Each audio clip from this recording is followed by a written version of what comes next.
Hello everyone, welcome to Cosmos classes. मैं अभय खेड़ी आप सभी बच्चों को स्वागत करता हूं और मेरी तरफ से सभी बच्चों को प्यार भरा नमस्कार। चलिए आज हम अपने लेक्चर नंबर 2 की तरफ चलते हैं, जहां पढ़ रहे हैं लिक्विड सॉल्यूशंस। ये क्लास 12 का टॉपिक है हमारा। So let's start the today session, ठीक है ना। तो दिस इज लेक्चर नंबर 2। चलिए पहले बात करते हैं हमने लेक्चर नंबर 1 में क्या बात करी थी। देखिए बेटा, हम पढ़ रहे हैं liquid solutions. Yes, liquid solution में जहां पे हम सॉल्यूशन को डिफाइन कैसे करते हैं उसकी कंसंट्रेशन टर्म की मदद से। भाई आप सॉल्यूशन बनाते हैं तो मैं कैसे बताऊं कि भाई ये सॉल्यूशन डिफरेंट कैसे है, with the help of their concentration. कि भाई इसकी कंसंट्रेशन है 2 मोलैरिटी, उसकी कंसंट्रेशन है 3 मोलैरिटी।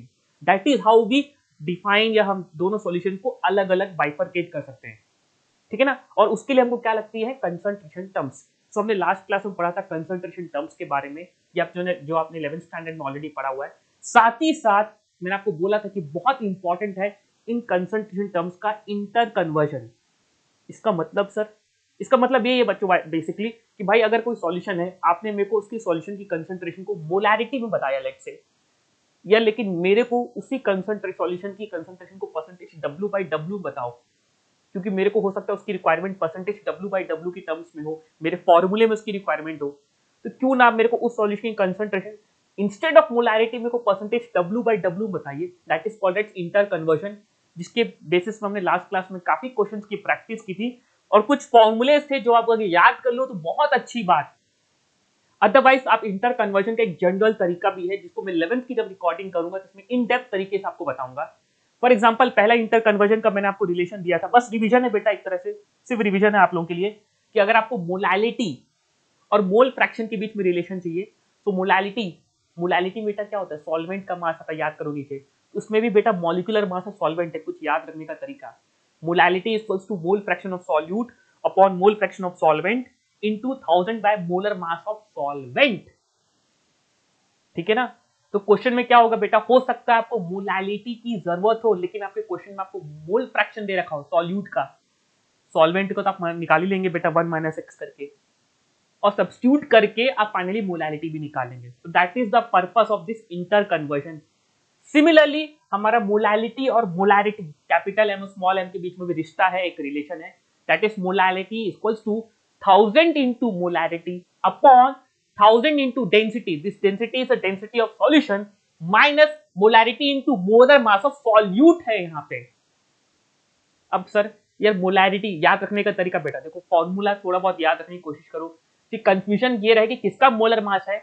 उसके लिए क्या तरीका यार मोलैरिटी मोलैलिटी में मोलैरिटी आता है, कैपिटल एम दैट डोमिनेट्स। और मोलैरिटी में भाई हम सॉल्यूशन की बात करते हैं, सॉल्यूट की बात करते हैं, मोल्स ऑफ सॉल्यूट की बात करते हैं, that is molar mass of solute. Similarly एक और इंपॉर्टेंट रिलेशन आप लोगों के लिए है, जो कि मोलैरिटी और परसेंटेज डब्ल्यू बाई वी के बीच में है। That is 10 into percentage W by V upon molar mass of solute equals to molarity. ये रिलेशंस याद रखेंगे तो आप लोगों के लिए बहुत अच्छा रहेगा। और परसेंटेज डब्ल्यू बाई वी को भी आप परसेंटेज डब्ल्यू बाई डब्ल्यू से निकाल सकते हैं। So that is percentage W by V equals to percentage W by W into D, density of solution। ध्यान रखें D is density of solution, ठीक है ना। So basically ये पार्ट हमने लास्ट क्लास में बहुत अच्छे से किया हुआ है, तो यहाँ पे मैं ज्यादा इसमें टाइम वेस्ट नहीं करूंगा। I directly shift to today's topic. देखिए अब लिक्विड सॉल्यूशन में सबसे इंपॉर्टेंट टर्म है जो बार बार इस चैप्टर में आती है, that is vapour pressure and boiling point. तो पहले इन दोनों टर्म्स को बहुत अच्छे से फील करो, समझने की कोशिश करो। आज की क्लास में आपको मैं वेपर प्रेशर से फील कराने की कोशिश करूंगा कि वेपर प्रेशर एक्चुअली होता क्या है। एक दो बेसिक न्यूमेरिकल्स भी करेंगे उसके ऊपर, और फिर हम राउल्ट्स लॉ को भी स्टार्ट कर देंगे, ठीक है ना। तो आज का क्लास का एजेंडा कितना है, vapour pressure, boiling point, Raoult's law, till D E N section हम कोशिश करेंगे इसको वाइंड अप कर लें, ठीक है। So let's move. चलिए सो हम बात करें vapour pressure of pure liquid की। मान लीजिए मैंने एक बीकर लिया, बीकर में मैंने कोई लिक्विड डाला, लेट्स से वाटर भी हो सकता है, बेसिकली आप दिमाग में वाटर सेट रखें। मैंने वहां पे एक लिक्विड ए डाला। अब देखिए इस लिक्विड ए में दो टाइप के मॉलिक्यूल्स होते हैं, समझने की कोशिश करना बेटा। एक मॉलिक्यूल होता है जो सरफेस लिक्विड मॉलिक्यूल्स के बीच में होता है, जिसको हम बोलते हैं बल्क मॉलिक्यूल, जो लिक्विड सरफेस में ना होके बीच में होता है, and that is called its bulk molecule. और इस बल्क मॉलिक्यूल में इसके पास जो फोर्स ऑफ अट्रैक्शन है वो चारों तरफ से लग रहा होता है। सुनना बेटा, बहुत बेसिक तरीके से बताना चाह रहा हूं कि अल्टीमेटली वेपर प्रेशर क्या है। एक लिक्विड का प्रेशर, सर गैस का प्रेशर सुना है, आप लिख रहे हो वेपर प्रेशर ऑफ लिक्विड, या मतलब लिक्विड का प्रेशर। कैसे है भाई, लिक्विड के कारण प्रेशर कैसे आ रहा है उसी को समझने की कोशिश करो, ठीक है ना, कि लिक्विड प्रेशर कैसे जनरेट कर सकती है। भाई गैस का प्रेशर होता है, लिक्विड का प्रेशर कैसा आया, ठीक है ना। तो बेसिकली कोई भी आप लिक्विड लेंगे तो लिक्विड में एक मॉलिक्यूल होता है जिसको बोलते हैं bulk molecule, and the molecule which is present in bulk, इसको बोल सकता हूं the molecule which is in present in bulk, bulk means liquid surface के बीच में कहीं, बल्क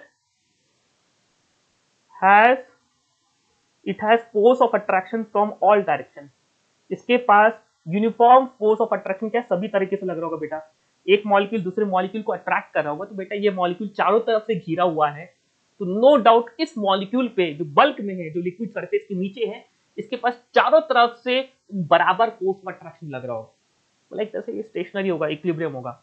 लेकिन साथ ही साथ कुछ मॉलिक्यूल्स ऐसे हैं जो लिक्विड सरफेस के हमारे सरफेस में, अब क्या हो रहा है, अब ये जो मॉलिक्यूल सरफेस में प्रेजेंट है इन पे भी फोर्स ऑफ अट्रैक्शन लग रहा है, इसको भी कुछ लिक्विड मॉलिक्यूल्स अट्रैक्ट करें, बट कहां से, नीचे से, ऊपर तो मॉलिक्यूल्स है नहीं, तो बेटा in this molecules have force of attraction only from the bottom, नीचे ही है। और लिक्विड के सरफेस में वही मॉलिक्यूल्स होते हैं जिनकी काइनेटिक एनर्जी, एक एवरेज काइनेटिक एनर्जी ज्यादा। भाई लेट्स से भाई एक लिक्विड का बीकर है आपके पास, मेरे पास ये पानी बेटा, चलो मैं आपको पहले वेपर प्रेशर की डेफिनेशन बताता हूँ। ये पानी है, तो पानी में इस पूरे ओवरऑल सरफेस में कौन से मॉलिक्यूल्स क्या होंगे, जो इन पूरे मॉलिक्यूल्स में से कुछ मॉलिक्यूल्स ऐसे होंगे जिनकी काइनेटिक एनर्जी थोड़ी सी ज्यादा होगी, जो कि सरफेस में पहुंचने की टेंडेंसी रखते हैं, वो सरफेस में आ गए ना। अब क्या बोलूंगा, तो बेसिकली मैं लिख सकता हूँ कि एक दो लाइन लिख दूं, now surface molecules have kinetic, this surface molecules, ये जो सरफेस मॉलिक्यूल्स हैं ये वो मॉलिक्यूल्स हैं, सरफेस मॉलिक्यूल्स आर दोज, बस समझने के लिए ना, whose kinetic energy, जिसकी kinetic energy is above average kinetic energy, बाकी सब जो मॉलिक्यूल्स हैं उनसे थोड़ी सी ज्यादा काइनेटिक एनर्जी होगी, तभी तो वो सरफेस तक पहुंचे हैं। अब ये मॉलिक्यूल्स इतने, इनकी काइनेटिक एनर्जी इतनी सफिशिएंट होती है कि जो नीचे से फोर्स ऑफ अट्रैक्शन लग रहा है ना, उसको तोड़ के ये वेपर फेस में कन्वर्ट हो जाते हैं। तो बेसिकली हमारे जो सरफेस के मॉलिक्यूल्स हैं, बॉटम के नहीं, बीच के नहीं, जो सरफेस के मॉलिक्यूल्स हैं, इनके पास इतनी काइनेटिक एनर्जी होती है कि they break their force of attraction और फाइनली क्या करते हैं, ये वेपर फेस में पहुंच जाते हैं। इसको मैं रेड कलर से दिखाऊं ज्यादा अच्छा रहेगा, and this molecules reach to the vapour phase, ठीक है ना, समझ में आया क्या। सो लिक्विड मॉलिक्यूल्स, लिक्विड हमारे लिक्विड की सरफेस से क्यों मॉलिक्यूल्स वेपराइज हो रहे हैं, भाई लेट से रूम टेम्परेचर में 25 डिग्री सेल्सियस में जो लिक्विड सरफेस के मॉलिक्यूल्स हैं, इनमें सिर्फ अट्रैक्शन फोर्स नीचे से लग रहा है और इनके पास थोड़ी बहुत काइनेटिक एनर्जी ज्यादा है, तभी तो सरफेस में है, और फाइनली थोड़ा सा फोर्स ऑफ अट्रैक्शन ब्रेक करके कुछ कुछ मॉलिक्यूल्स मेरे वेपर फेस में कन्वर्ट हो गए, ठीक है ना। सो अब क्या हुआ, तो बेसिकली मैं क्या बोल सकता हूँ, अब यहाँ पे मेरा इवापोरेशन स्टार्ट हो गया, so the surface molecules has started converting into vapor phase, liquid is started converting to vapor phase and this phenomena is known as evaporation। तो बेसिकली एक इवापोरेशन फिनोमिना स्टार्ट हुआ। कुछ देर बाद क्या होगा, जब बहुत सारे मॉलिक्यूल्स हो जाएंगे तो मॉलिक्यूल्स आपस में टकराएंगे, फिर कंडेंसेशन भी स्टार्ट हो जाएगा। एक टाइम आएगा when the rate of evaporation becomes rate of condensation। भाई रेट ऑफ इवापोरेशन मेरा कांस्टेंट है, क्यों, बिकॉज मेरा टेम्परेचर कांस्टेंट है और मेरे सरफेस का एरिया कांस्टेंट है, देखो rate of evaporation is constant. Rate of evaporation तो कांस्टेंट चल रहा है बेटा, रेट ऑफ इवापोरेशन जिस टाइम पे टी बजे स्टार्ट हो वो हमेशा कांस्टेंट है, बट रेट ऑफ कंडेंसेशन धीरे धीरे धीरे बढ़ रहा है। एक टाइम आएगा when the rate of evaporation becomes equal to rate of condensation, और उस समय जो इस बीकर में मॉलिक्यूल्स है, एक गैसियस मॉलिक्यूल्स है, वो जो प्रेशर एग्जर्ट करती हैं, that pressure is known as vapour pressure of that particular liquid, ठीक है ना। So I start to explain कि भाई थोड़े देर बाद इस लिक्विड में से जो वेपर्स में कन्वर्ट हो रहा है, that is called as evaporation. Finally ये इवापोरेशन होने के कारण कुछ मॉलिक्यूल्स कंबाइन किए, फिर कंडेंस होना स्टार्ट हुए, थोड़ी देर बाद दोनों के बीच में इक्विलिब्रियम स्टैब्लिश हुआ, और तब जो ये वेपर्स बनी है, ये जो प्रेशर एक्सर्ट कर रही है हमारी सरफेस ऑफ द लिक्विड में, that is called as vapour pressure of liquid. तो हाँ, लिक्विड भी प्रेशर एक्सर्ट कर सकती है, बिकॉज लिक्विड के कुछ मॉलिक्यूल्स मेरे वेपर फेज में कन्वर्ट होते हैं, फिर थोड़ी देर बाद, बेटा ये फिनोमिना थोड़ा टाइम लगता है, फिर थोड़ी देर बाद क्या होता है कि इस बीकर में जो नंबर ऑफ मॉलिक्यूल्स हैं वेपर फेज में वो कांस्टेंट हो जाते हैं, और वो जो प्रेशर एक्सर्ट करते हैं that pressure is known as vapour pressure of that particular liquid. ठीक है ना। तो मैं इसको अगर आपको दोबारा समझाने की कोशिश करूं, तो लेट्स से एक बार दोबारा समझने की कोशिश करते हैं बेटा कि भाई ये लिक्विड ए है और उसी लिक्विड ए के कुछ मॉलिक्यूल्स मेरे वेपर फेज में, इसको मैं ए लिख देता हूं,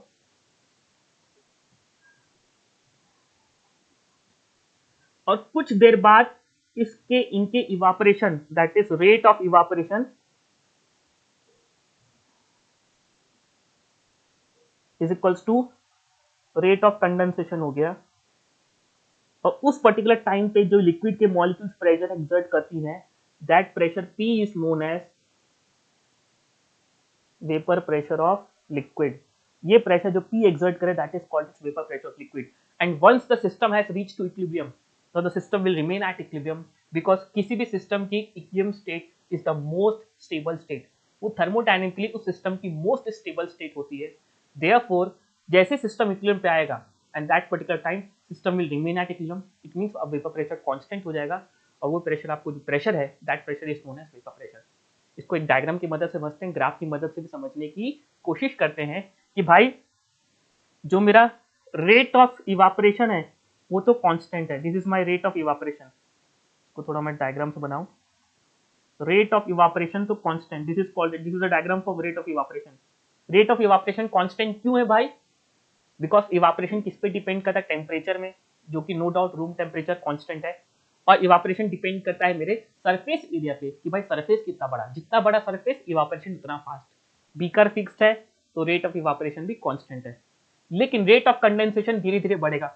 पहले सरफेस से 2 मॉलिक्यूल गए, फिर 3 मॉलिक्यूल गए, फिर 10 मॉलिक्यूल गए, भाई तो धीरे धीरे कंडेंसेशन का रेट क्या होगा? बढ़ेगा। तो मैं क्या बोल सकता हूं कि रेट ऑफ कंडेंसेशन वो धीरे धीरे बढ़ेगा, और एक टाइम आएगा when the rate of condensation will become equal to rate of evaporation. यहाँ पे दिस तो माय इक्विलिब्रियम टाइम, इस पर्टिकुलर टाइम पे rate of evaporation has become equals to rate of condensation, और उस समय जो वेपर्स मेरी प्रेजेंट है उस लिक्विड सरफेस के ऊपर, और वो जो प्रेशर एक्सर्ट कर रही है that pressure is known as vapour pressure of liquid. क्या मेरी बात आपको समझ में आ रही है? एक बार इसकी डेफिनेशन आप सभी बच्चे देखेंगे, ठीक है ना। वेपर प्रेशर की डेफिनेशन सबको देखें, मैं एक बार आपको स्क्रीन दिखा दूं, डेफिनेशन सबको पढ़ेंगे। The pressure exerted by the vapours of the liquid in the condition of dynamic equilibrium. What is dynamic equilibrium?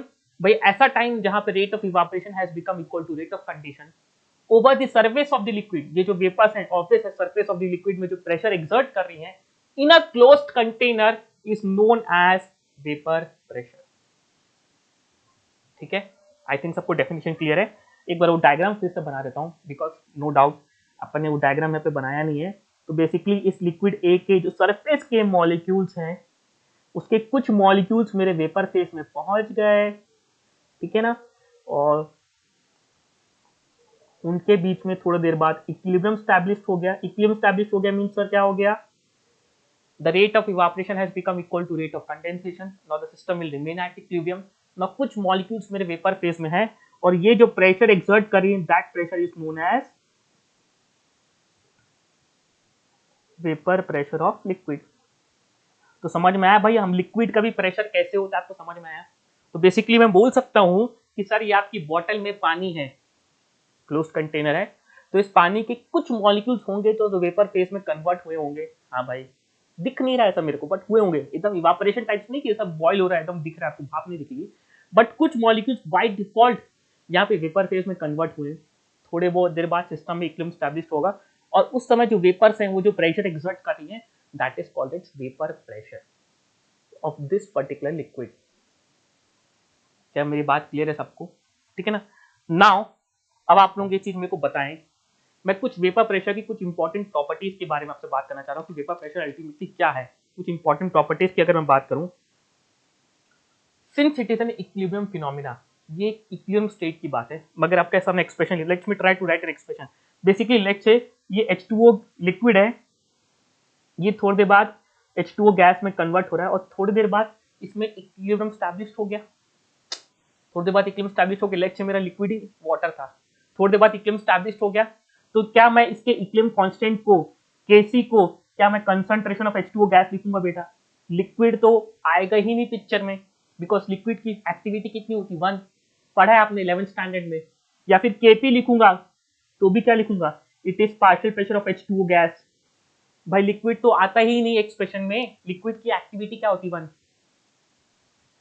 तो सिंस भाई equilibrium constant, since it depends only on temperature, equilibrium constant की value सिर्फ temperature में depend करती है, तो मैं क्या बोल सकता हूं अगर इसकी वैल्यू चेंज नहीं हो रही है, क्योंकि अगर मेरा टेम्परेचर कांस्टेंट है, सिंस इक्विलिब्रियम कांस्टेंट की वैल्यू कांस्टेंट है, तो मैं क्या बोल सकता हूं कि वेपर प्रेशर की वैल्यू भी सर टेम्परेचर के साथ ही वैरी करेगी, अदरवाइज वेपर प्रेशर की वैल्यू भी कांस्टेंट रहेगी। So the vapor pressure depends only and only on the temperature, because vapour pressure किसके बराबर, इसी पार्शियल प्रेशर को, यही तो वेपर प्रेशर है बेटा, इसी को तो वेपर प्रेशर ऑफ वाटर है। ये इक्विलिब्रियम कौन सा इक्विलिब्रियम है कि H2O liquid is converting into H2O gas, ये वही तो इक्विलिब्रियम है जिसकी हम बात कर रहे हैं। क्या मेरी बात समझ में आ रही है? The equilibrium constant depends only and only on temperature, therefore can I say that the vapour pressure depends only and only on temperature. पहला इंपॉर्टेंट पॉइंट, ठीक है ना। और ये जो vapour pressure of pure liquid है ना बेटा, ये जनरली आपको क्वेश्चंस में गिवन होता है, इसकी वैल्यू आपको 99% क्वेश्चन पे गिवन होगी। अब बेटा मेरा मन खटक गया तो मैं आपको कोई क्वेश्चन में हो सकता है इतना सारा इन्फॉर्मेशन दूं और आपसे vapour pressure of pure liquid पूछूं, हो सकता है, बट ऐसा होता नहीं है, ठीक है ना। बहुत बेसिक चीज है, किसी भी प्योर लिक्विड का वेपर प्रेशर आपको क्वेश्चन में गिवन होता है और इसको हम डिनोट करते हैं with the help of P0A, ये इसका नोटेशन है। What is P? P बता रहा है कि हम वेपर प्रेशर ऑफ लिक्विड की बात कर रहे हैं। नॉट, ये जो नॉट वर्ड है ना, इसका बहुत इंपॉर्टेंस है बेटा, ये जो ऊपर नॉट लगा रहा हूं P0A, नॉट ये इंडिकेट करता है जो आपका जिसका वेपर प्रेशर बता रहे हो प्योर लिक्विड है, उसमें कोई सॉल्यूट वॉल्यूट मिला हुआ नहीं है। तो बेसिकली ये नॉट है, ये क्या बता रहा है? That is a pure liquid. जैसे पानी, सिर्फ पानी है सर, इसमें कोई ग्लूकोज नहीं, कोई नमक नहीं, कुछ नहीं डाला है, that is what mean by not, that is a pure liquid. अगर मैं बोलूं नॉट और बेंजीन लिख दूं एक ही जगह, ये क्या बता रहा है बेटा कि लिक्विड का नाम क्या है? ए क्या? ए stands for the nature of the liquid, नाम ऑफ द लिक्विड। तो अगर मैं P0B बेंजीन लिखूं तो बेसिकली इट मींस आपने सॉल्यूशन में सिर्फ बेंजीन दिया है, सिर्फ बेंजीन, उसमें कुछ मिला नहीं रखा आपने। So not indicates that is a pure liquid, A denotes the name, P denotes the vapour pressure, ये वेपर प्रेशर का नोटेशन है। नॉट वर्ड हटा दूंगा तो उसका मतलब कुछ और है, उसको हम आगे बात करेंगे। नॉट इंडिकेट्स कि आपका जो लिक्विड है दैट इज प्योर, और इसकी वैल्यू आपको क्वेश्चन में गिवन होती है, जनरली इसकी वैल्यू आपको क्वेश्चन में गिवन रहेगी, ठीक है। कुछ इंपॉर्टेंट बात, since it is an equilibrium phenomena, सबसे इंपॉर्टेंट पार्ट है, इसको ध्यान रखना बेटा, it does not depend with the mass of the liquid, volume of the liquid taken in the container.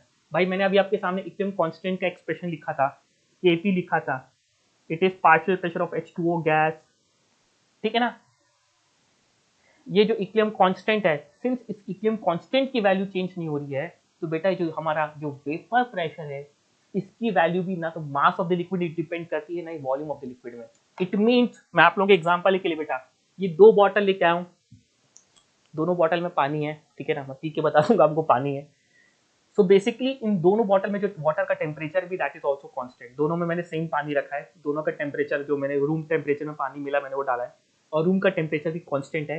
तो बेटा दोनों वेसल्स में, दोनों बॉटल्स में मेरा जो वेपर प्रेशर है that is going to be the same. Vapour pressure does not depend on the mass of the liquid और the volume of the liquid taken. In fact third point पढ़ेंगे, it also does not depend upon the shape and size of the container. इस vessel और इस vessel में जो vapour pressure है वो same है, भले इसका वॉल्यूम बहुत छोटा है, इसका वॉल्यूम ज्यादा है, but still the vapour pressure is same. It does not depend on the shape and size of the container also. Evaporation depend करता है, जो इवापोरेशन है उसको फर्क पड़ता है, इवापोरेशन वहां पे ज्यादा होगा जिसका सरफेस एरिया ज्यादा होगा, but I am talking about vapour pressure जो कि एक इक्विलिब्रियम फिनोमिना है, जो कि इस पे डिपेंड नहीं करता कि आपका वेसल का शेप कैसा है और साइज कैसा है।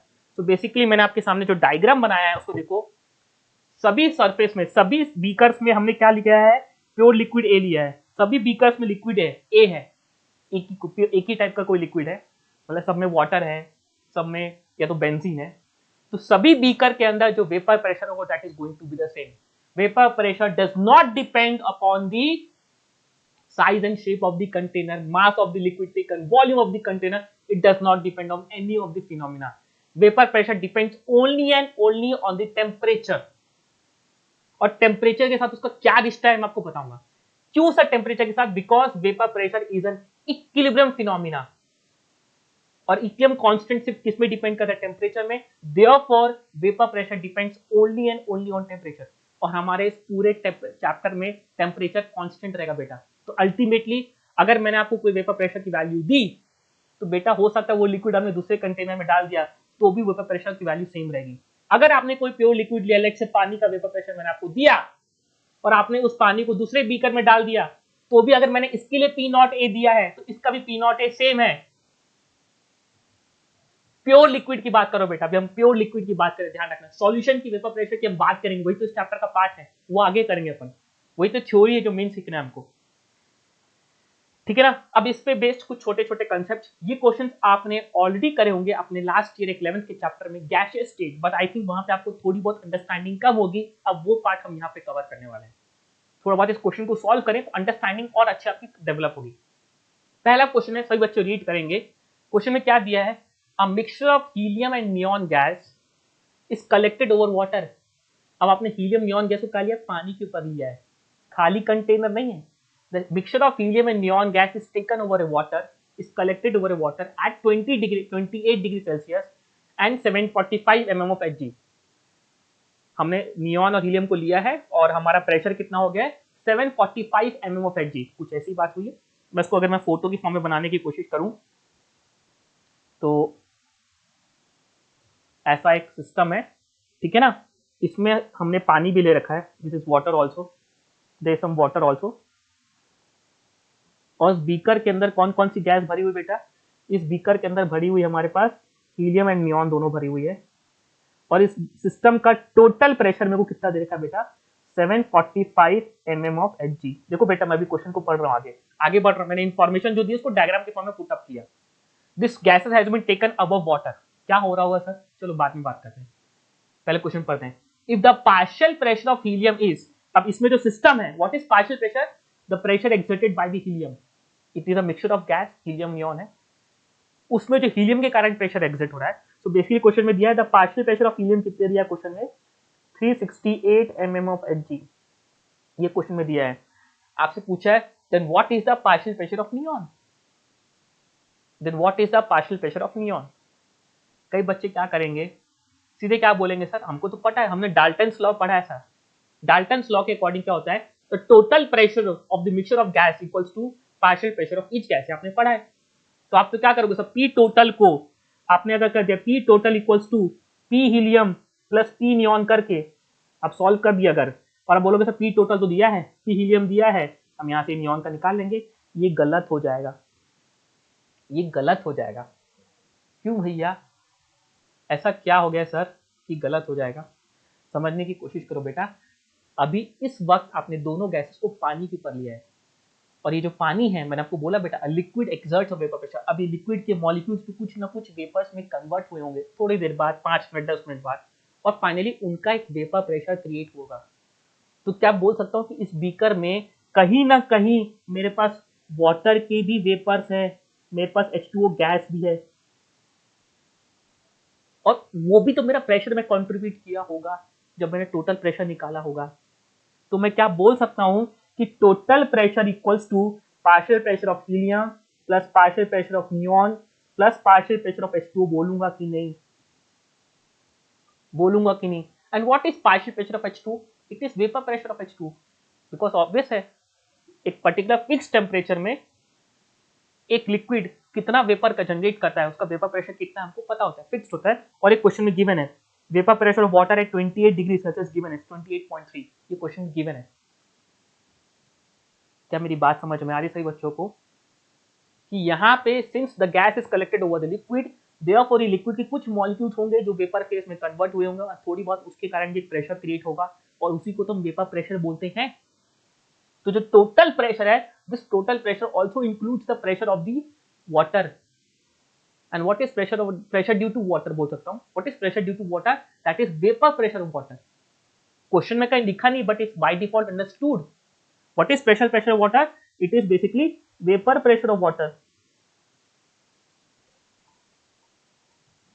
अब आप इस क्वेश्चन को प्रोसीड करेंगे। This implies total pressure question में कितना दिया आपको 745, पार्शियल प्रेशर ऑफ हीलियम दिया आपको 368, आपको पार्शियल प्रेशर ऑफ नियॉन निकालना है, और पार्शियल प्रेशर ऑफ H2O कितना होगा बेटा, according to Dalton's law total pressure equals to sum of total pressure, sum of partial pressure of each gas.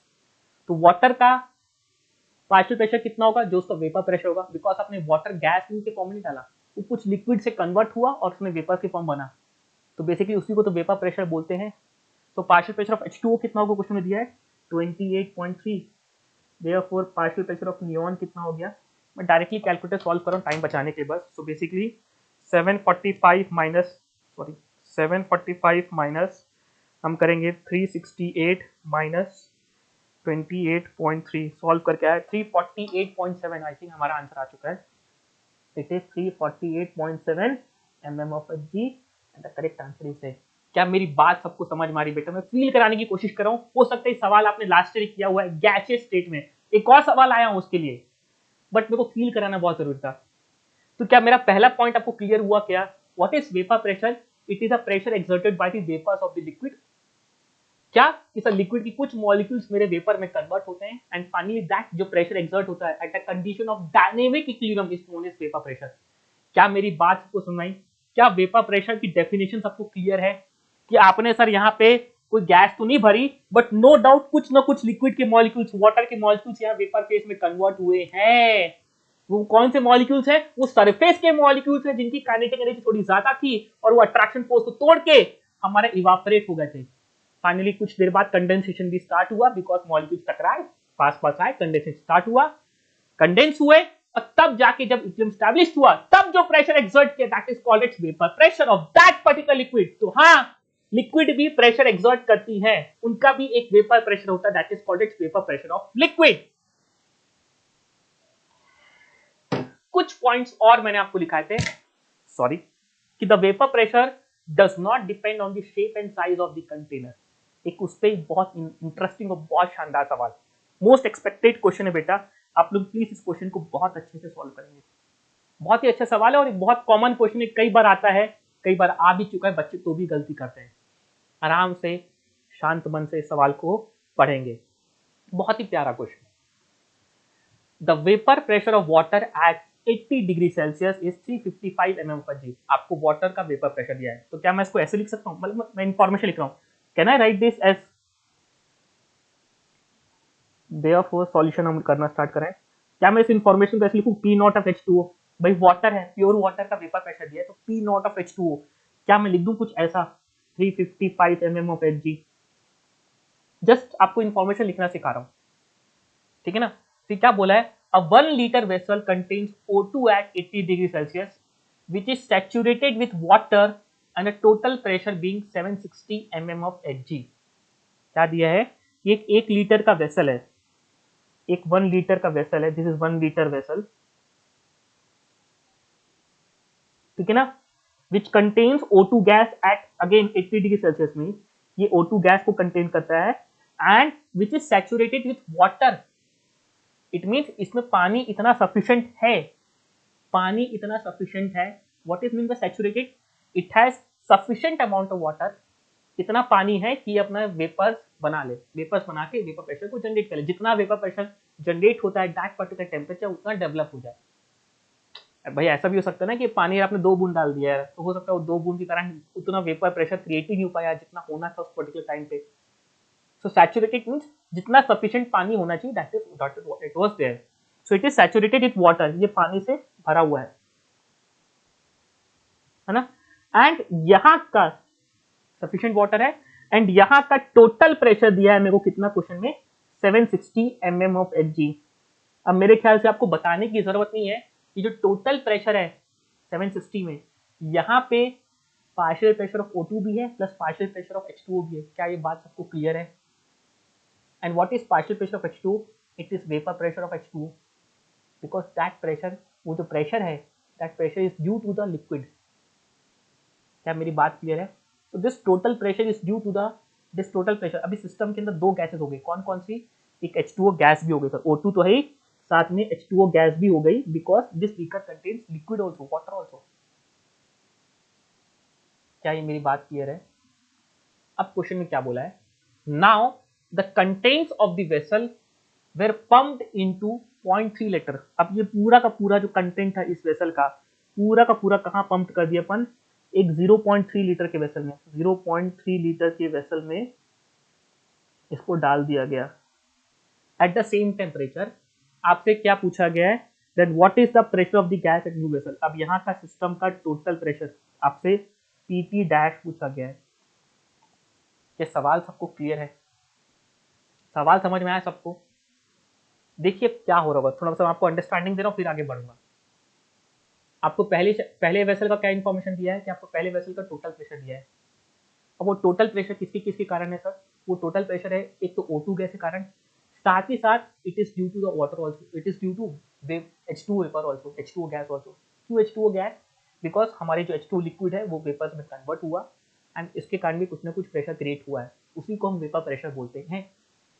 तो मैं क्या लिख सकता हूँ कि P total equals to partial pressure of N2 plus partial pressure of H2O, और partial pressure of H2 मेरे को पता है because that is equals to vapour pressure of H2O। तो मैं क्या पार्शियल प्रेशर ऑफ N2 निकाल सकता हूँ फर्स्ट कंडीशन में, जैसे आपने पूरा का पूरा सिस्टम को P2 दूसरे कंटेनर में डाला। अब यहाँ पे PT डैश पूछ रहे हैं, तो यहाँ पे भी क्या होगा बेटा, वो वाटर है, वाटर थोड़ा बहुत लिक्विड स्टेट में वेपर स्टेट में कन्वर्ट हुआ होगा, फिर उसने प्रेशर एक्सर्ट करना स्टार्ट किया होगा। बट मैं क्या ये बोल सकता हूँ कि नए वेसल में जो 0.3 लीटर का वेसल है वहां पे partial pressure of H2O is going to be same, that is 355। वो तो चेंज नहीं हुआ because the partial pressure does not depend upon the shape and size of the vessel. भाई ये प्रेशर किसी कारण क्रिएट हुआ है, लिक्विड के कारण, जिसको हम बोलते हैं वेपर प्रेशर। सॉरी मैंने आई थिंक स्टेटमेंट गलत बोल दिया, because the vapour pressure does not depend on the shape and size of the vessel. तो भाई आपने जब पानी को ट्रांसफर किया तो ऑब्वियस है थोड़ी देर बाद इक्विलिब्रियम स्टैब्लिश हुआ। अल्टीमेटली सिंस टेम्परेचर सेम है तो क्या यहाँ पे जो H2O की जो वेपर्स हैं उसका जो partial pressure is that is going to be again same, that is 355 mm of Hg। हाँ, लेकिन आपने O2 गैस को भी ट्रांसफर किया। अब O2 एक गैस थी, volume change, pressure change, gas laws पढ़ा है अपन। सॉल्व करना स्टार्ट करूं। अब सॉल्व कैसे करेंगे देखिए, मैं पहले फर्स्ट वेसल में गया जो कि 1 लीटर का वेसल था। इसका मेरे को टोटल प्रेशर क्वेश्चन में दे रखा है 760 mm of Hg। और मैं क्या लिख सकता हूँ कि P टोटल को क्या लिखूंगा, that is partial pressure of O2 plus partial pressure of H2O, और ये पार्शियल प्रेशर ऑफ H2O क्या है, that is vapour pressure of H2O, that is vapour pressure of H2O liquid. ये जो H2O गैस का जो प्रेशर है that is what, it is basically vapour pressure of H2O liquid. P total question में given है वो कितना, 760। Partial pressure of O2 तो नहीं पता, बट मेरे को partial pressure of H2O gas पता है, H2O लिक्विड पता है, that is 355। Therefore partial pressure of O2 कितना हो गया, मैं डायरेक्टली कैलकुलेटर का यूज करूंगा, वक्त बचाऊंगा बेटा, मैं मेरा पार्ट है कंसेप्ट बताना। तो 760 माइनस 355, सो आया सॉल्व करके, it is 405 mm of Hg। ठीक है, अब मैं आगे स्टेटमेंट लिख रहा हूं, सिंस वेपर प्रेशर, ये जो मैंने आपको पहले बताया, does not depend upon on shape and size, size means बड़ा हो गया छोटा हो गया, कंटेनर ये डिपेंड नहीं करता, but we know that, but partial pressure of gas changes with volume. ये गैस लॉस में आपने पढ़ा है लास्ट ईयर, ठीक है ना। तो एक पेज और ऐड कर लिया जाए यार थोड़ा सा, ये सवाल थोड़ा समझने की कोशिश करना बेटा, अच्छा क्वेश्चन है, ठीक है ना। सो मैं क्या बोल सकता हूँ, नाउ फर्स्ट कंडीशन तो आ गया, from PV equals to nRT। अगर मैं चेक करूं तो बेटा आपने पूरी की पूरी N2 गैस लगा दी, सॉरी ये O2 गैस के लिए ना, आपने पूरी की पूरी O2 गैस ट्रांसफर कर दी, तो O N constant, R constant, P constant, therefore can I say that P1 V1 equals to P2 V2।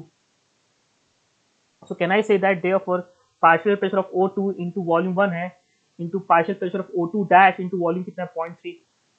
तो फर्स्ट वेसल में पार्शियल प्रेशर ऑफ O2 कितना है सॉल्व करके 0405, तो 405 इंटू 1, नए वेसल में पार्शियल प्रेशर O2 गैस का कितना हो गया, पॉइंट नहीं पता, वही तो निकालना है। देखो P डैश O2 कितना हो गया, मैं आई यूज अ कैलकुलेटर यार। तो 405 डिवाइड बाय 0.3 कितना है, 1350। तो नए वेसल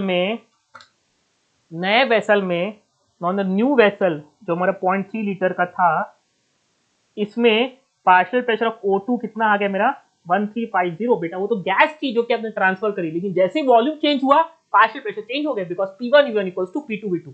लेकिन आपने पानी भी ट्रांसफर किया, और मैंने आपको थोड़ी देर पहले बताया कि the vapor pressure does not depend on the shape and size of the vessel, it depends only on temperature fixed। तो therefore यहाँ पे जो पार्शियल प्रेशर ऑफ H2O है उसका प्रेशर तो फिक्स है, 355 ही है, वो remain same. therefore PT dash total pressure कितना होगा बेटा, P dash O2 plus partial pressure of H2O जो कि वेपर प्रेशर के बराबर है। तो ये कितना हो गया, it is 1350 plus 355। I think यहाँ पे सॉल्व करके हमारा आंसर आ जाएगा 1350 प्लस 355, आंसर आया 1705 mm of Hg। So this is your answer, that is the pressure at the new vessel, that is 1750 mm of Hg। एक बार 1705, sorry, that is 1705 mm of Hg। This is your answer। So I think B is the correct answer। सबको समझ में आया भाई, concept clear हुआ, अच्छा सवाल था। देखो दोनों सवाल में कुछ ना कुछ सीखने को मिला आपको, जितने दोनों सवाल कराए। पहला सवाल जो मैंने आपको कराया उसमें मैंने आपको बताया कि भाई कोई चीज, कोई गैस को अगर आपने लिक्विड के ऊपर कंटेन किया तो उस सिस्टम का जो प्रेशर आएगा उस प्रेशर में आपका गैस का प्रेशर भी है, साथ ही साथ उस लिक्विड के वेपर से का भी प्रेशर है, और that which is called its vapour pressure. So basically P total equals to partial pressure of the gas plus partial pressure of that particular liquid, partial pressure of gas or vapors of the that particular liquid, that is partial pressure of the vapors of that particular liquid, in that case here it is water। ये point clear है, ठीक है ना। So basically आपको vapour pressure का use करना है कि लिक्विड के ऊपर कोई गैस, तो वहां पे बेटा लिक्विड टोटल प्रेशर में वेपर प्रेशर ऑफ लिक्विड भी लेंगे। दूसरा सवाल मैंने आपको यहाँ पे क्या कराया कि भाई अगर आपने बीकर चेंज किया तो जो लिक्विड के कारण जो vapour pressure that is going to remain same. No doubt हमारी आपने गैस ट्रांसफर करी तो वॉल्यूम चेंज, तो गैस का प्रेशर चेंज होता है, that is P1 equals to P2V2 Boyle's law. आपने वहां से गैस का प्रेशर तो नहीं निकाल लिया, but vapour pressure of that particular liquid is going to remain same, because आपने टेम्परेचर फिक्स रखा, that is 80 degree Celsius. I think आपको यहां तक क्लियर है। दोनों क्वेश्चन बहुत अच्छे हैं, प्लीज दोनों क्वेश्चन को बहुत अच्छे से आप रिवाइज करेंगे। लेट्स मूव फॉरवर्ड, अब आगे चलते हैं। कुछ factors which are affecting vapour pressure. तो अल्टीमेटली वेपर प्रेशर किस पे डिपेंड करता है, तो पहला पॉइंट तो मैंने आपको बता रखा है, vapour pressure depends on the temperature, कि भाई वेपर प्रेशर डिपेंड करता है टेम्परेचर में, ठीक है ना। Now vapour pressure also depends on the nature of the liquid. अलग अलग लिक्विड का वेपर प्रेशर अलग होता है, भले टेम्परेचर फिक्स हो। पानी, और मेरे सामने देखो फ्रूटी रखा है और एक आपने हनी रखा है, हनी। बताइए बेटा वेपर प्रेशर किस पे डिपेंड करेगा। अगर लिक्विड मॉलिक्यूल्स के बीच में अट्रैक्शन फोर्स ज्यादा, लिक्विड मॉलिक्यूल्स के बीच में अट्रैक्शन फोर्स ज्यादा, तो उन लिक्विड मॉलिक्यूल्स की वेपराइज होने की टेंडेंसी अलग अलग हो जाएगी। जिसमें अट्रैक्शन ज्यादा वो उसकी वेपर्स कम बनेंगी। सो can I say that the vapour pressure is inversely proportional to force of attraction between the molecules. जिसमें अट्रैक्शन फोर्स ज्यादा उनकी वेपर बनने की टेंडेंसी कम, उसका वेपर प्रेशर कम। तो अगर मैंने आपको दो अलग अलग लिक्विड दिया, रूम टेम्परेचर, तो भाई यहाँ का रूम का टेम्परेचर है मेरा 25 डिग्री सेल्सियस, बट एक में मैंने डाल दिया फ्रूटी और एक में मैंने डाल दिया पानी। फ्रूटी में नो नॉट लिक्विड, थोड़ा डेंस लिक्विड है, वहां पे मॉलिक्यूल्स के बीच में थोड़ा अट्रैक्शन फोर्स ज्यादा है, अट्रैक्शन फोर्स है, तभी तो मॉलिक्यूल थोड़ा थिक लिक्विड बना है, बिकॉज वहां अट्रैक्शन है। Liquid has some of the properties of solid, तभी तो थोड़ा लिक्विड थिक है, थोड़ा भारी है, डेंस है। सो बेसिकली वहां पे मॉलिक्यूल्स के बीच में अट्रैक्शन फोर्स ज्यादा, तो उनका वेपर प्रेशर कम, ठीक है ना। So vapour pressure also depends upon the nature of the liquid. अलग अलग लिक्विड का वेपर प्रेशर अलग अलग होगा, that is what meant by this, कि अलग अलग लिक्विड का भले टेम्परेचर सेम है, बट अगर आपने लिक्विड अलग अलग लिया तो उनके कारण जो वेपर प्रेशर होगा that is going to be different. तो यहाँ पे अगर आपसे पूछूं तो ऑब्वियस आपको पता है हनी में हनी हाईली थिक लिक्विड है बेटा, ऑलमोस्ट सॉलिड है, अट्रैक्शन फोर्स ज्यादा है मॉलिक्यूल्स के बीच में, तो उसका वेपर प्रेशर कम। तो सबसे ज्यादा वेपर प्रेशर किसका होगा, पानी का, फ्रूटी का, सबसे कम किसका होगा, हनी का, ठीक है ना। सो एक simple question, compare the vapour pressure between water and ethanol. अब वाटर और इथेनॉल का आपको वेपर प्रेशर कंपेयर करना है। अब दोनों लिक्विड है, इथेनॉल इज लाइक एल्कोहल और वाटर, ठीक है ना। समझते हैं, देखो अब इस क्वेश्चन को कैसे आंसर करना है। H2 और ethanol, ethanol is basically C2H5OH, ठीक है ना। अब इनके बीच में, दोनों के बीच में H बॉन्डिंग है। भाई वाटर में भी H बॉन्डिंग होती है, यहाँ पे भी H बॉन्डिंग है। पर ध्यान रखना, मैंने आपको बताया है कि वाटर में वन वाटर मॉलिक्यूल अंडरगोज 4, मतलब एक वाटर मॉलिक्यूल 4 अलग अलग वाटर मॉलिक्यूल के साथ अट्रैक्शन फोर्स करता है। सो बेसिकली यहाँ पे अगर मैं H बॉन्डिंग की बात करूँ तो H बॉन्डिंग जो ज्यादा किसमें होती है, वाटर में ज्यादा होती है, because in water molecule one water molecule is bonded to 4 other water molecules. वो 4 वाटर मॉलिक्यूल से बॉन्डेड होता है, तो वहां पे H बॉन्डिंग का जो एक्सटेंट है that is more than ethanol. अगर H बॉन्डिंग ज्यादा है तो देयरफॉर वेपर प्रेशर का वैल्यू H2O का कम हो जाएगा as compare to ethanol. Ethanol के कारण वेपर प्रेशर ज्यादा होगा। एग्जाम्पल और देखो बेटा, यार मैंने 2 बॉटल्स ली, एक बॉटल में डाला पेट्रोल, एक बॉटल में डाला पानी। Petrol are simple hydrocarbon, methane, alkane, propane, butane, ये सब हाइड्रोकार्बन है। हाइड्रोकार्बन के बीच में जो अट्रैक्शन फोर्स होता है that is van der Waals force of attraction.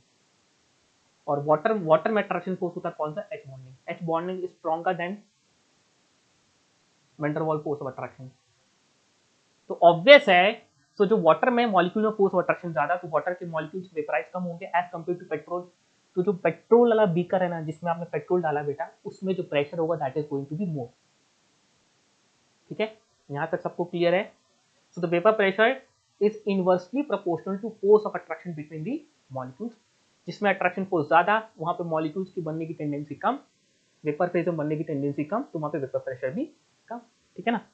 ये क्वेश्चन एक बार आप लोग ट्राई करना, compare vapour pressure between ethanol, ethylene glycol and glycerine. सोच के आना, ट्राई जरूर करना, नहीं समझ में आएगा तो मुझसे आप डाउट पूछना। ठीक है, चलिए दूसरा बात करते हैं। और इसी कारण on the basis of the nature of attraction force between the molecules हमारे 2 टाइप का क्लासिफिकेशन हुआ है। One is volatile substance and another is non volatile substance. What do you mean by volatile substance, ये term आपने सुना। What do you mean by volatile substance? Volatile substance वो होते हैं जिनकी टेंडेंसी होती है वेपराइज करने की। The substance which can vaporise that is have.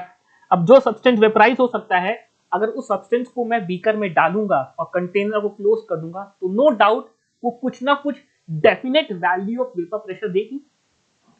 तो basically volatile substances are those which have tendency to vaporize, that is they have definite value of vapor pressure। तो जब मैं आपके सामने बोलूंगा volatile substance means उस volatile substance है, it means उसकी वेपराइज होने की टेंडेंसी है, it means वो कुछ ना कुछ वेपर प्रेशर जनरेट जरूर करेगा। तो बेटा ये टर्म बहुत यूज होगा चैप्टर में, volatile एंड नॉन volatile। तो volatile substance वो हो गया जिसकी थोड़ी बहुत इवापोरेट करने की टेंडेंसी है, तो जिसके कारण कुछ ना कुछ वेपर प्रेशर तो जरूर जनरेट होगा। जबकि नॉन वोलेटाइल सब्सटेंस क्या होता है? नॉन वोलेटाइल सब्सटेंस वो होते हैं जिनकी वेपराइज होने की टेंडेंसी नहीं होती।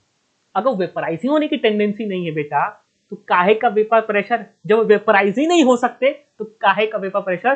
That is they have zero value of vapour pressure. तो उन लिक्विड्स का वेपर प्रेशर क्या होगा? उन सब्सटेंस का वेपर प्रेशर क्या होगा? जीरो। उन सब्सटेंस का वेपर प्रेशर क्या होगा? जीरो। अब नोट बना के इस चीज को आप लोग ध्यान रख लें। इस चैप्टर में हमको कैसे पता चलेगा सर?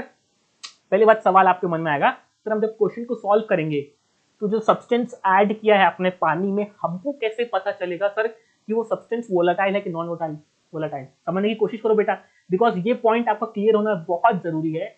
आपको कैसे समझेगा कि जो चीज हमने ऐड करी, बिकॉज हमको तो नहीं पता सर उस वोलेटाइल है कि नॉन वोलेटाइल। तो यही एक तरीका है पता करने का। अगर उस पर्टिकुलर क्वेश्चन में उस सब्सटेंस की जो ऐड की है, जिसका सॉल्यूशन बनाया है, उसका क्वेश्चन में पी नॉट दिया है, that is vapour pressure of that particular liquid दिया है, प्योर लिक्विड दिया है, इट मींस वो सब्सटेंस कैसा हो गया? वोलेटाइल हो गया।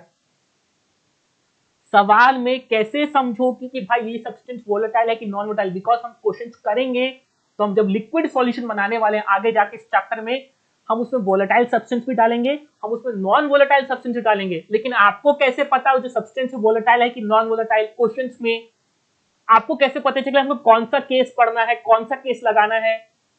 आप देखेंगे उसकी पी नॉट वैल्यू की मदद से। अगर पी नॉट की वैल्यू क्वेश्चन में, उसका वेपर प्रेशर क्वेश्चन में गिवन है उस पर्टिकुलर सब्सटेंस का, इट मींस वो वोलेटाइल सब्सटेंस है। अगर उसका वेपर प्रेशर नहीं गिवन है, तो इट मींस बाय डिफॉल्ट अब मान के चलेंगे वो नॉन वोलेटाइल है, वो जीरो है। जीरो होगा तो देगा नहीं बेटा क्वेश्चन में। और इस चैप्टर में all solids are considered to be non volatile, no doubt।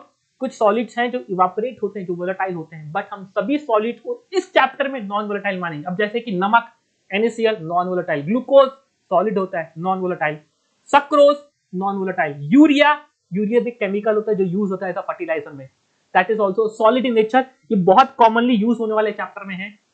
NaCl non volatile. जितने भी सॉलिड है, all solids are considered to be non volatile in nature. Solid की वेपराइज होने की टेंडेंसी नहीं है बेटा, ऑब्वियस है सर। यहाँ पे मेरे आसपास बहुत सारे सॉलिड रखा है, किसी की वेपराइज होने की टेंडेंसी नहीं बेटा, कोई वेपर जनरेट नहीं कर सकते, बिकॉज यहाँ पे अट्रैक्शन फोर्स बहुत ज्यादा होता है। क्या ये मेरा पॉइंट क्लियर है? इस चैप्टर में आप कैसे समझेंगे कौन सा वोलेटाइल कौन सा नॉन वोलेटाइल। अगर किसी सब्सटेंस का P0 प्योर लिक्विड, उस पर्टिकुलर लिक्विड का सब्सटेंस का अगर आपको P0 का वैल्यू गिवन है, it means that is volatile in nature, उसकी वेपराइज होने की टेंडेंसी है, तो उसके कारण कुछ ना कुछ वेपर प्रेशर आया है। अगर उसका वेपर प्रेशर, लिक्विड के उस सब्सटेंस के वेपर प्रेशर के बारे में बात नहीं किया है, या पूछा नहीं है, या क्वेश्चन में गिवन नहीं है, it means that is considered कि वो नॉन वोलेटाइल है, इसलिए नहीं दिया बिकॉज उसका वैल्यू 0 है। ठीक है, थोड़ी देर पहले आपको मैंने बताया था कि vapour pressure depends only on temperature, तो ध्यान रखें vapour pressure depends on temperature and on increasing the temperature, obvious है हमारे जो सरफेस के मॉलिक्यूल्स हैं उनकी काइनेटिक एनर्जी और बढ़ जाएगी, तो उनकी इवापोरेट होने की, एस्केप करने की टेंडेंसी बढ़ेगी, तो कैन आई से दैट वहां पे वेपर प्रेशर भी बढ़ेगा।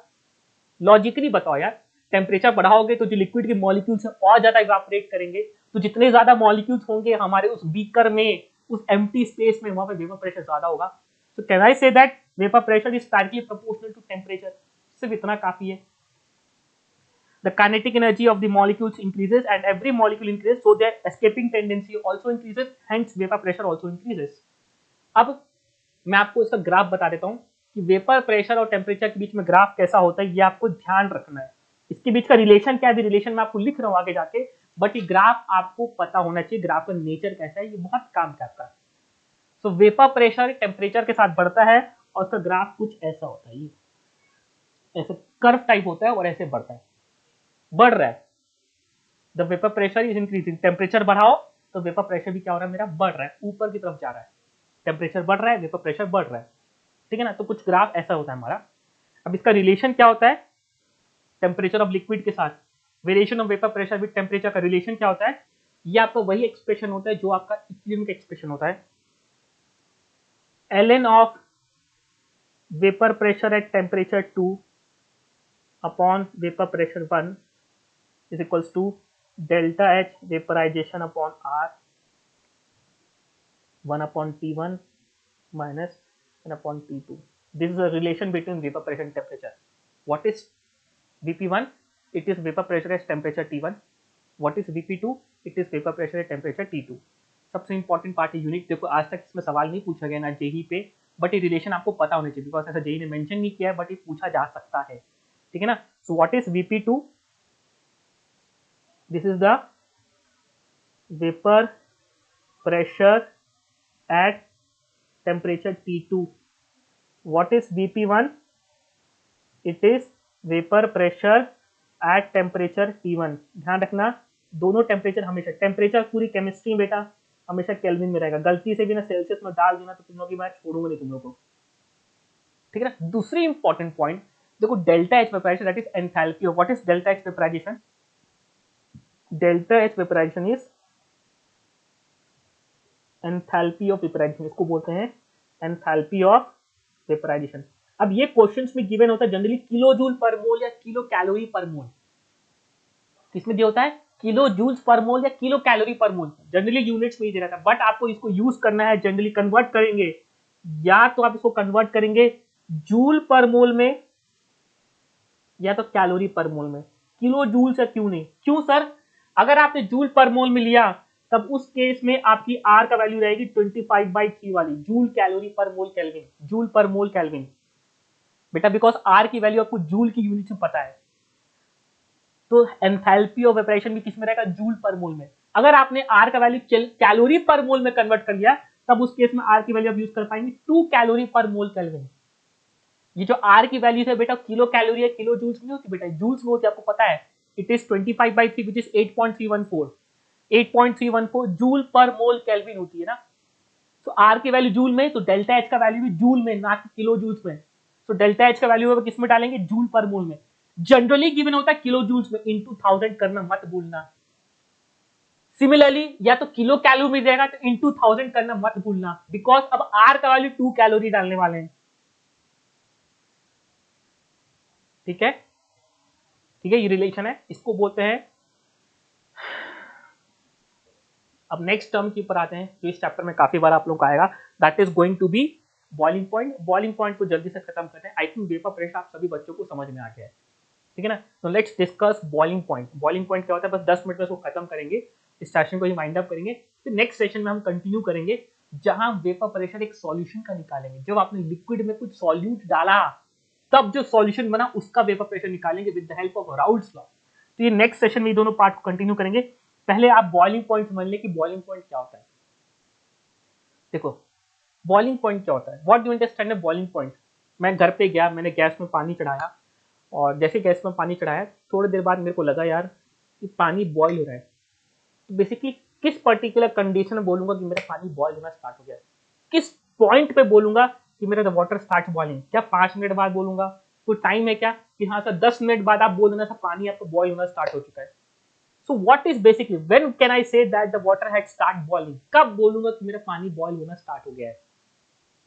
अब सुनना, बॉइलिंग इज बेसिकली, बॉइलिंग हम तब बोलते हैं बेटा, आप देखना जब आप पानी बॉईल करना स्टार्ट करते हैं, एक बार आप ऑब्जर्व करना, एक बार आप ऑब्जर्व करना, मे बी आप घर पे जाके आप बॉइलिंग करना स्टार्ट करो एक पतीले में, अपने कंटेनर में। आप देखना इनिशियली क्या होता है, वहां पे वेपर्स बनती हैं, लिक्विड के अंदर लिक्विड की वेपर्स बनती है, नीचे बबल्स बनती है। और ये बबल्स क्या होगा, स्टार्टिंग में बबल्स बनेंगी, सरफेस तक नहीं पहुंचेंगे, उसके पहले बस्ट हो जाएंगी। फिर थोड़ी देर बाद हीट आएगी, हीट आएगी, स्टार्टिंग में क्या हो रहा है, बबल्स बनेगी, थोड़ा ऊपर वाटर की बबल्स बनेगी, फिर ऊपर तक कहीं पहुंचेंगे, सरफेस तक पहुंचेंगे नहीं, उससे पहले बस्ट हो जाएंगी। फिर कुछ देर बाद क्या होता है, ये जो बबल्स हैं जो सर बीकर की बॉटम में बनती हैं, ये ऊपर तक आना स्टार्ट कर जाती हैं, and that particular time is known as कि वाटर हैज स्टार्टेड बॉइलिंग। अब उसको बोलूंगा कि मेरा वाटर बॉईल होना स्टार्ट हो गया। तो बेसिकली ऐसा हुआ क्या, ऐसा हुआ क्या। तो बेसिकली क्या हो रहा है बेटा, ये जो आपने पानी को जब बॉईल करना स्टार्ट किया, तो बेसिकली उस वाटर का कुछ ना कुछ वेपर प्रेशर है, the water has some vapour pressure, इस वाटर का कुछ वेपर प्रेशर है, ठीक है ना। और वेपर प्रेशर है, और अल्टीमेटली आप रूम, आप एटमॉस्फेयर में इसको क्या कर रहे हैं, बॉईल कर रहे हैं। तो जब तक ये वेपर प्रेशर, आपके जो लिक्विड के मॉलिक्यूल्स की कारण जो प्रेशर जनरेट हो, ये वेपर प्रेशर आपका एटमॉस्फेरिक प्रेशर से कम है, ये जो एटमॉस्फेरिक प्रेशर है ये ज्यादा होने के कारण ये बबल्स को ऊपर आने नहीं देगा, ये पहले ही बस्ट कर देगा। लेकिन जैसे ही आपका इस लिक्विड का जो वेपर बन रहा है, जिसको बोलते हैं वेपर प्रेशर, ये आपके एटमॉस्फेरिक प्रेशर के बराबर हुआ, अब क्या होगा बेटा, अब ये जो वेपर्स हैं ये आराम से ऊपर आ पाएंगे। अब इसको एटमॉस्फेयर दबाने के लिए नहीं है, because now the atmospheric pressure has become equal to vapour pressure of that particular liquid. अब ये जो लिक्विड के मॉलिक्यूल से सरफेस तक पहुंच जाएंगे, and this phenomena is known as boiling. इसी टेम्परेचर को बोलते हैं boiling point. So basically, what is boiling point? Boiling point is that particular temperature where the vapor pressure of that liquid, इस liquid का जो vapor pressure है, it becomes equals to external pressure। और यहाँ पे external pressure जनरली क्या होता है आपका, atmospheric pressure। हो सकता है मैं जब बॉइलिंग कर रहा हूँ तो मैं वैक्यूम में बॉइलिंग कर रहा हूँ, मेरे रूम के आसपास मैंने कंडीशन ऐसी बना ली कि भाई मैं instead of boiling on the atmosphere, मैं एक वैक्यूम कंडीशन में बॉइलिंग कर रहा हूँ। तो एक्चुअल डेफिनेशन है, the temperature at which the vapor pressure of liquid becomes equals to external pressure। जैसे वो एक्सटर्नल प्रेशर के बराबर क्या होता है बेटा, the all surface molecule start boiling. बेटा सभी के सभी मॉलिक्यूल सरफेस की बॉइल करना स्टार्ट करते हैं, इवापोरेट करना स्टार्ट करते हैं। जब तक आपका वेपर प्रेशर कम है, तब से सरफेस के मॉलिक्यूल थोड़ा बहुत बॉइल कर रहे हैं, इवापोरेट कर रहे हैं। लेकिन जब बॉइलिंग स्टार्ट होगी ना बेटा, सभी की सभी मॉलिक्यूल्स इवापोरेट करना स्टार्ट करेंगे, एवरी मॉलिक्यूल, बिकॉज अब नीचे जो सरफेस से मॉलिक्यूल्स है, अब उसका वेपर प्रेशर, अब इसका लिक्विड का वेपर प्रेशर इतना सफिशिएंट है कि भाई वो एटमॉस्फेरिक प्रेशर को कंपनसेट कर रहा बेटा, अब उसके कारण दब नहीं रहा है, अभी मॉलिक्यूल्स ऊपर तक आना स्टार्ट कर देंगे। तो जब आप घर पे करेंगे ना कभी बॉइलिंग, तो देखना बेटा कुछ टाइम बाद, 5 मिनट 10 मिनट बाद, वो जो लिक्विड के जो बबल्स बनते हैं वो सरफेस तक आना स्टार्ट कर जाते हैं, एंड दैट पर्टिकुलर टाइम आप बोल देना कि सर हाँ अब मेरा पानी का टेम्परेचर 100 पहुंच चुका है। थोड़ी देर बाद 105 भी हो जाएगा, बट उस पर्टिकुलर टाइम में बोल दो कि वाटर का टेम्परेचर अप्रोक्सीमेटली 100 हो चुका है। So what is evaporation? So what is basically boiling point? The temperature at which the vapor pressure of that liquid has become equal to external pressure. आप जब टेम्परेचर बढ़ा रहे हैं तो नो डाउट उस लिक्विड का वेपर प्रेशर बढ़ रहा है, और एक टाइम के बाद इस लिक्विड का vapour pressure becomes equal to external pressure, and at that time सभी लिक्विड के मॉलिक्यूल्स मेरा सरफेस में आना स्टार्ट कर दिए। Now the bubbles can form and rise, देखिए मैंने लैंग्वेज लिखी है, the bubbles can form and rise since the vapour pressure now can overcome the external pressure. अब जो वेपर प्रेशर है वो एक्सटर्नल प्रेशर को ओवरकम कर देगा। चल भाग, चल दूर भाग। अब वेपर्स आपने इतनी स्ट्रांग बना ली कि भाई तुम एक्सटर्नल प्रेशर को कंपनसेट कर पा रहे हो। अब बबल्स आपकी सरफेस तक आ पा रही हैं, and that particular time we say the water has started boiling. So boiling point क्या होगा? ये एग्जैक्ट वो टेम्परेचर होगा जहां पे vapour pressure has become equals to external pressure. Initially जब आप लेट से 50 डिग्री सेल्सियस तक पहुंचे हैं, the bubbles can not form, bubbles बन ही नहीं पा रहे आपकी। क्यों? Since the vapour pressure is less than external, इनकी जो वेपर प्रेशर है ये एक्सटर्नल प्रेशर से कम है। भाई इसका वैल्यू लेट से 0.5 है, एक्सटर्नल प्रेशर है 1 atm, ये इसको दबा दे रहा है, तो उसके कारण बबल्स बर्स्ट हो जाती है मेरी। ठीक है ना? So I think boiling point आपको समझ में आ गया है। अब कई बार लैंग्वेज में दो टर्म्स यूज करता है, नॉर्मल बॉइलिंग पॉइंट और standard boiling point. Normal boiling point means वो हुआ when the external pressure is atmospheric pressure that is 1 atm, that is called its normal boiling point. कि आप जब बॉइलिंग कर रहे हैं, आप एटमॉस्फेयर में कर रहे हैं, और एटमॉस्फेरिक प्रेशर कितना होता था? 1 atm।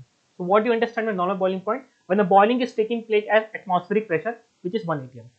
भाई आप लैब में कर रहे हैं, आपने लैब में जिस बीकर में बॉइल कर रहे हैं, हो सकता है आपने उस बीकर में वैक्यूम क्रिएट करके प्रेशर कम कर दिया, तो एक्सटर्नल प्रेशर तो आप वैरी कर सकते हो। But right now we are taking normal boiling point बोलूं तो नॉर्मल बॉइलिंग पॉइंट क्या होता है? Temperature at which the pressure becomes equals to atmospheric pressure. It means आप एक्सपेरिमेंट कहां कर रहे हैं? एटमॉस्फेयर में कर रहे हैं, which is equals to 1 atm। So basically at boiling, अगर नॉर्मल बॉइलिंग पॉइंट है तो मैं क्या बोल सकता हूँ? लेट से अगर 100 डिग्री सेल्सियस मेरा वाटर का बॉइलिंग पॉइंट है, तो सुनो बेटा, अगर आपने मुझसे पूछा, सिंस मेरे को बचपन से पता है कि वाटर का बॉइलिंग पॉइंट कितना है, 100 डिग्री सेल्सियस, तो मैं क्या बोल सकता हूँ कि at 100 degree Celsius now the vapour pressure of water has becomes to the equal to external pressure which is atmospheric pressure. तो मेरे को एक डेटा तो आपको बचपन से याद है, तो बोल सकता हूँ कि vapour pressure of water at 100 degree Celsius equals to 1 atm, because मेरे को पता है वाटर का बॉइलिंग पॉइंट कितना है? 100 डिग्री सेल्सियस। बचपन से आप सभी बच्चों ने सुना है। It means at 100 degree Celsius water का जो वेपर प्रेशर है वो एटमॉस्फेरिक प्रेशर के बराबर है। वो कितना है? 1 atm। तो can I say that the vapour pressure of water at 100 degree Celsius is 1 atm। ठीक है ना? फिर एक और टर्म होता है standard boiling point. Standard boiling point means temperature at which the vapour pressure has become equals to 1 bar। अभी भी यूज हम जनरली नॉर्मल बॉइलिंग पॉइंट करते हैं, बट एक और डेफिनेशन है standard boiling point, when the temperature when the vapour pressure has become equals to 1 bar। ठीक है ना? So vapour pressure has become equals to 1 bar। जब vapour boiling at standard boiling point, जब substance का vapour pressure है वो 1 bar के बराबर हो जाए। ठीक है? तो ये डेटा आई थिंक आपको याद रहना चाहिए, या ये डेटा आपके क्वेश्चंस में डायरेक्ट यूज होता है। अच्छे क्वेश्चंस बनते हैं जब इस डायरेक्ट क्वेश्चन का डेटा का यूज कराता है। क्वेश्चन कराऊंगा आपको कि at 100 degree Celsius, since I know that the water start boiling at 100 degree Celsius, बचपन से डेटा आपको पता होता है, तो it means at 100 degree Celsius the vapour pressure of water is equal to external pressure. अब एक्सटर्नल प्रेशर कितना होता है? 1 atm, which is also equal to 760 mmHg। आपको पता होना चाहिए, that is a by default data, ये आपको पता होना चाहिए। यूज करना आपको सिखाऊंगा क्वेश्चंस में कैसे यूज करते हैं। ठीक है? इसी पे कॉन्सेप्ट आपको पता होगा यार कि जब आप एवरेस्ट में जाते हैं, जब आप लोग जैसे हम ऊपर चढ़ने पड़ते हैं, जैसे मैं लेह लद्दाख घूमने गया था, तो मेरे को पता है कि लेह लद्दाख जब घूमने जाते हैं तो वहाँ पे एटमॉस्फेयर का जो प्रेशर है कम हो जाता है। प्रेशर कम होता है बिकॉज आप जब ऊपर चढ़ते हैं, हाइट में जाते हैं तो प्रेशर कम हो जाता है, और नीचे जाते हैं तो प्रेशर बढ़ता है। भाई जब तुम नीचे जाओगे, कभी देखना स्कूबा ड्राइवर्स जो होते हैं, जो पानी में कभी जाओगे, स्विमिंग करोगे आप, तो बेटा नीचे आपको पूरा पानी की वेट का फील होगा। As you go down from the sea level pressure increases, और as you go up from sea level pressure कम होते जाता है। तो Everest no doubt sea level से काफी ऊपर है। तो आपने सुना होगा कि एवरेस्ट में water start boiling faster, because वहां पे क्या होगा, जो एटमॉस्फेरिक प्रेशर है वो कम हो गया। भाई एटमॉस्फेरिक प्रेशर 1 atm ना होगी, कितना होगी? 0.5 atm। तो आपको जो पानी को जो हीट देनी पड़ेगी ना बेटा गर्म करने के लिए, कम देनी पड़ेगी। रूम टेम्परेचर बेटा सोचो, खुद सोचो, पहले आपको टेम्परेचर वाटर को 100 डिग्री सेल्सियस तक ले जाना पड़ा था, तब जाके उसकी वेपर्स इतनी सफिशिएंट बनी कि 1 atm के बराबर आई। लेकिन सिंस आपका एक्सटर्नल प्रेशर अब वो 0.5 atm ही हो गया है, तो अब वाटर को हो सकता है कि मेरे ख्याल से आपको 60-70 तक हीट करो, तब आपकी उसकी जो वेपर्स हैं उतनी सफिशिएंट बन जाएंगी कि 0.5 के बराबर हो जाए। So as you go up, जैसे आप एवरेस्ट में आएंगे, वाटर का बॉइलिंग पॉइंट कम हो जाता है।